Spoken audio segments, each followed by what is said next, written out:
تو وہاں پہ نبی علیہ السلام نے ایک ایک جو عضو ہے نا اس کی برائی کا ذکر کیا اور نفس کا بھی ذکر کیا. اگر کسی نے برائی کا خیال جان بوجھ کر اپنے جی میں لا کر اس سے لذت حاصل کی تو فرشتوں کو تو نہیں پتا اس کا، لیکن اللہ کے حضور اس کی گرفت ہوگی. وَلِعَوْذُ بِاللَّهِ تَعَالَى. اللہ کو کوئی نہیں پوچھ سکتا جی. سورۃ الانبیاء میں ہے نا لا یسأل عما یفعل وهم یسألون. اللہ کو کوئی نہیں پوچھ سکتا کہ اس نے کوئی کام کیوں کیا. اللہ ہر ایک کو پوچھ سکتا ہے وَهُمْ يُسْأَلُونَ کہ تم نے یہ کام کیا. تو اللہ تعالیٰ دل کے خیالات کے اوپر بھی گرفت فرما سکتا ہے. وَلِعَوْذُ بِاللَّهِ تَعَالَى.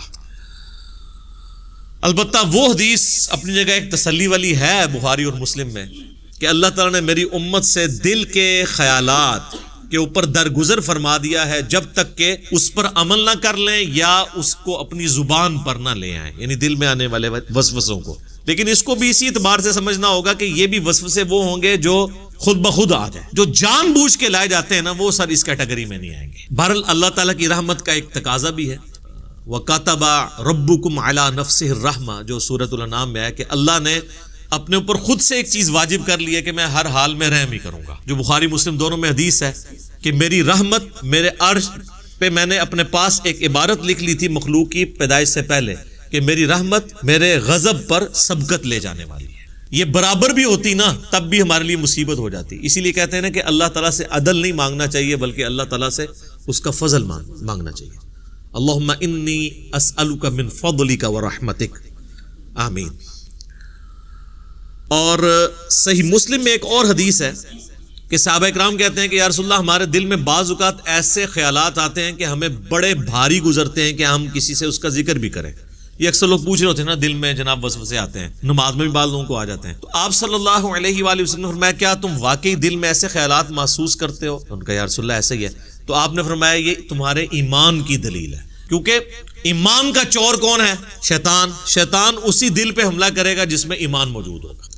اسی کو سپورٹیو ایک سنن ابی داؤد میں حدیث ہے، صحابہ نے کہا یا رسول اللہ بعض اوقات ہمارے دل میں ایسے خیالات آتے ہیں کہ ہمارا دل چاہتا ہے کہ ہم جل کے کوئلہ ہو جائیں لیکن اپنی زبان پہ اسے کبھی نہ لائیں. تو آپ نے فرمایا اللہ کا شکر ادا کرو کہ اللہ تعالیٰ نے اس کو وسوسہ بنا دیا ہے، تم نے پریکٹیکلی ان خیالات پہ عمل نہیں کیا. یہ بھی ایمان کی ایک دلیل ہے. ایک اور زبردست حدیث ہے بخاری اور مسلم میں کہ نبی صلی اللہ علیہ وآلہ وسلم نے فرمایا کہ جب بندہ نیکی کا ارادہ کرتا ہے نا تو اللہ تعالیٰ فرشتے سے فرماتا ہے جو کرامن کاتبین ہے کہ میرے بندے کی ایک نیکی لکھ لو، کیے بغیر ہی ارادے کے اوپر. ظاہر ہے وہ اللہ تعالیٰ مطلع کر دیتا ہے فرشتے کو، اور جب وہ نیکی کرتا ہے نا پھر اللہ تعالیٰ فرماتا ہے اب اس کی نیکی کو 10 سے لے کر 700 گنا تک بڑھا دو، جس طرح اللہ تعالیٰ ان کو گائیڈ کرتا ہے کہ جس کا جو لیول ہے اس کے اعتبار سے. 10 تو ملنا ہی ہے نا، جو سورۃ الانعام میں باقی صورتوں میں آیا کہ جو ایک نیکی لے کے آئے گا اس کے بدلے اسے 10 دی جائیں گی. جو بخاری مسلم میں آیا کہ نمازیں تو 5 پڑھی جائیں گی لیکن ثواب 50 کا ملے گا، 10 گنا. اور جب میرا بندہ برائی کا ارادہ کرتا ہے تو اللہ تعالیٰ فرماتا ہے کہ اس کی برائی نہ لکھو کیونکہ صرف اس نے ارادہ کیا، اور اگر وہ برائی سے رک جائے تو اللہ تعالیٰ فرماتا ہے ایک نیکی لکھ لو کیونکہ اس نے برائی کو جو چھوڑا ہے یہ بھی ایک نیکی ہے. یہ ہے وہ وَكَتَبَ رَبُّكُمْ عَلَى نَفْسِهِ الرَّحْمَةَ، اور تمہارے رب نے اپنے اوپر خود سے واجب کر لیا ہے، یہ بات تقدیر میں لکھ دی ہے کہ میں نے ہر حال میں رحم ہی کرنا ہے. سبحان اللہ وبحمدہ سبحان اللہ العظیم. تو اور جب وہ برائی کرتا ہے تو پھر اللہ تعالیٰ فرماتا ہے کہ اس کے بدلے ایک ہی برائی لکھنا، نیکی کے بدلے 10، برائی کے بدلے 1. بخاری و مسلم میں ایک اور حدیث ہے کہ شیطان انسان کے جسم میں خون کی طرح گردش کرتا ہے، اور مسلم شریف میں حدیث ہے کہ ہر انسان کے ساتھ ایک جن ہے شیطان، کیونکہ شیطان جنات میں سے ہے نا، جو اسے برائی کی طرف بلاتا ہے، اور ایک فرشتہ ہے جو اسے اچھائی کی طرف بلاتا ہے. تو صحابہ نے جرأت کر کے پوچھا یا رسول اللہ آپ کے ساتھ بھی؟ تو آپ فرمایا ہاں میرے ساتھ بھی، لیکن اللہ تعالیٰ نے میرے ساتھ جو جن اٹیچ تھا اسے میرا مطیع کر دیا، اب وہ نیکی کے کاموں میں میری مدد ہی کرتا ہے، یعنی وہ بھی مجھے نیکی کی طرف لگاتا ہے. یہ پروٹوکول صرف پیغمبروں کا ہے. ما ضل صاحبکم وما غوا، تمہارے نبی نہ کبھی بہکے ہیں نہ کبھی بہرا چلے ہیں. صحیح مسلم میں ایک اور حدیث ہے کہ ایک صحابی نے حضور کو شکایت کی کہ یا رسول اللہ میں نماز پڑھتا ہوں تو مجھے برے برے خیالات آتے ہیں، وسوسے آتے ہیں. تو آپ نے فرمایا یہ خاص شیطان ہے جو آ کے وسوسے دلاتا ہے.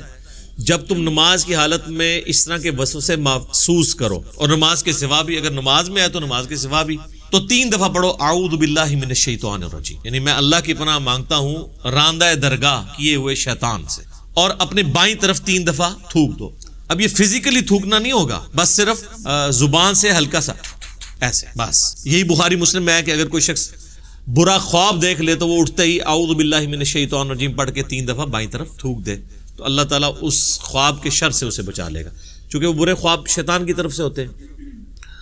تو نماز کے دوران بھی اگر کسی کو خیال آئے تو وہ یہ کر سکتا ہے۔ باقی یہ خیالات آنے کی کئی ٹیکنیکل ریزن بھی ہیں۔ پورا دن آپ دنیا کے کاموں کا حساب کتاب کریں گے تو نماز کے اندر کوئی سوئچ تو نہیں ہے جو آپ آف کر کے نماز میں داخل ہو جائیں گے، ظاہر ہے اس کے لیے پھر اسی لیے تو کہا گیا کہ بھئی اذان کی آواز سنو، مسجد کی طرف چلو، وضو کرو گے، اس کے بعد سنتیں ادا کرو گے، پھر کہیں دماغ آہستہ آہستہ آہستہ سٹیبل ہوتے ہوتے تو کہیں فرض نماز کے لیے جا کے پھر سٹیبل ہوگا۔ اور اگر ہر وقت دنیا داری کا معاملہ چلتا رہیں گے، یعنی نماز شروع کرنے سے پہلے بھی آپ فون سن رہے ہیں اور نماز کے دوران بھی فون آپ کا چل رہا ہے اور نماز سلام پھیرتے ہی بھی آپ فون سن رہے ہیں تو تسی پھر کہتے مٹی پڑھنی ہے نماز، پھر تو خیالات ہی آئیں گے نا۔ اور دوسرا نماز کا اگر ترجمہ نہ آتا ہو، آپ کو پتہ نہ ہو آپ اللہ کے سامنے کیا عرض کر رہے ہیں، پھر بھی نہیں ظاہر ہے۔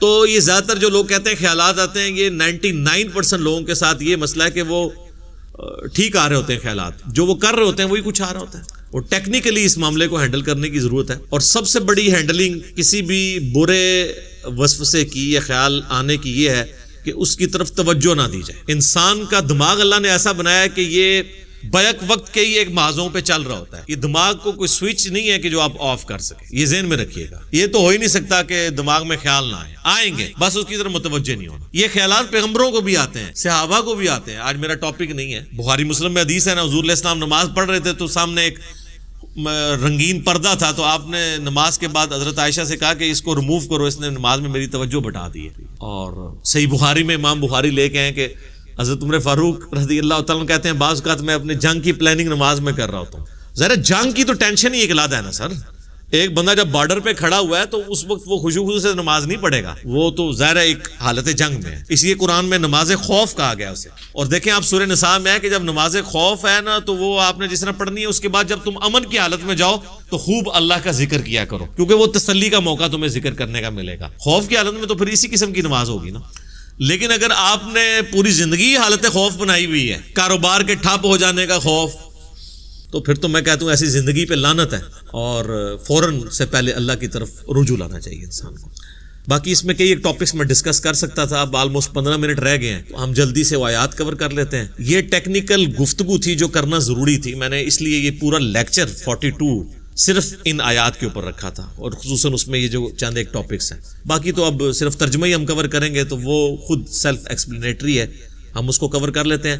شیطانی وسوسوں کے اعتبار سے میرے 2 لیکچرز ہیں، مسئلہ 83A اور 83B، شیطانی وسوسے اور ان کا علاج 83A ہے، اور 83B ہے اللہ کو کس نے پیدا کیا اور جدید شیطانی وسوسوں کا تحقیقی جائزہ، جس میں میں نے پروفیسر رچرڈ ڈاکنز کی کتاب دا گاڈ ڈیلوژن کے حوالے سے بھی ڈسکشن کی تھی۔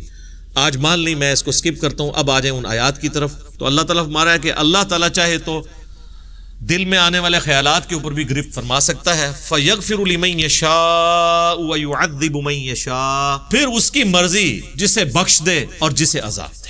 وہ اللہ تعالیٰ کا فیصلہ ہے کہ اس نے کس کے لیے کیا فیصلہ کرنا ہے۔ اللہم حاسبنی حسابا یسیرا، اللہ ہمارے لیے حساب کو آسان فرمانا۔ واللہ علی کل شیء قدیر، اور اللہ تعالیٰ ہر چیز کے اوپر قادر ہے۔ پھر وہ یاد کریں آیت، لا یسأل عما یفعل وہم یسألون، اللہ کو کوئی نہیں پوچھ سکتا کہ اس نے یہ کیوں کیا، وہ ہر ایک کو پوچھ سکتا ہے کہ بھئی تم نے یہ کیوں کیا۔ میرے بھائیو، امید ہے کہ آپ کو یہ بات سمجھ میں آئی ہوگی اور ویڈیو پسند آئی ہوگی۔ اگر ویڈیو پسند آئی ہے تو لائک اور شیئر ضرور کیجیے، اور ہمیں سپورٹ کرنے کے لیے سبسکرائب ضرور کیجیے۔ اور ہمارا چینل ہے ہدایت کا راستہ، نیا چینل ہے، آپ اسے بھی سبسکرائب کیجیے، اور ملتے ہیں نیکسٹ ویڈیو میں انشاءاللہ۔ سبحان ربک رب العزت عما یصفون والسلام علی المرسلین والحمد للہ رب العالمین، آمین یا رب العالمین۔